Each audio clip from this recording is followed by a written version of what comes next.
जीवन का सबसे बड़ा सच यह है कि सफलता और चमक केवल उन लोगों के लिए होती है जो स्वयं को तपाते हैं। जैसे सूरज हर दिन लगातार जलता है, ठीक उसी तरह हमें भी अपने संघर्षों को सहकर आगे बढ़ना चाहिए।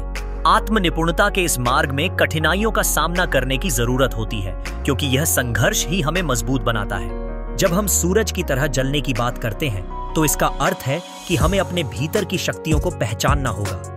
यह पहचानने के लिए कि हम क्या चाहते हैं, हमें अपने सपनों की ओर ध्यान केंद्रित करना होगा। एक बार जब हम अपने उद्देश्य को जान लेते हैं, तो हमें उसे पाने के लिए मेहनत करने का संकल्प लेना चाहिए।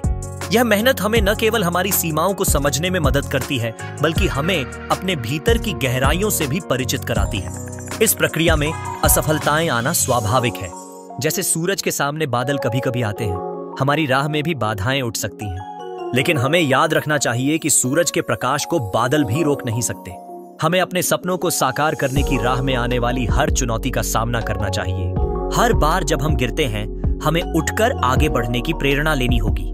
समय के साथ जब हम निरंतर प्रयास करते हैं, तो हम अपनी चमक को महसूस करने लगते हैं। यह चमक तब हमें आत्मविश्वास देती है और हमारी सफलता की किरणें चारों ओर फैलती हैं। हम दूसरों के लिए प्रेरणा बनते हैं और यह प्रक्रिया एक चक्र की तरह बढ़ती है। जब हम खुद में जलते हैं, तो हम दूसरों को भी जगमगाने का अवसर देते हैं। समाप्ति में सूरज का जलना हमें यह सिखाता है कि मुश्किलें अस्थायी होती हैं, लेकिन हमारे लक्ष्य और सपने स्थायी होते हैं। अगर हम सूरज की तरह चमकना चाहते हैं, तो पहले सूरज की तरह जलने की साधना करनी होगी।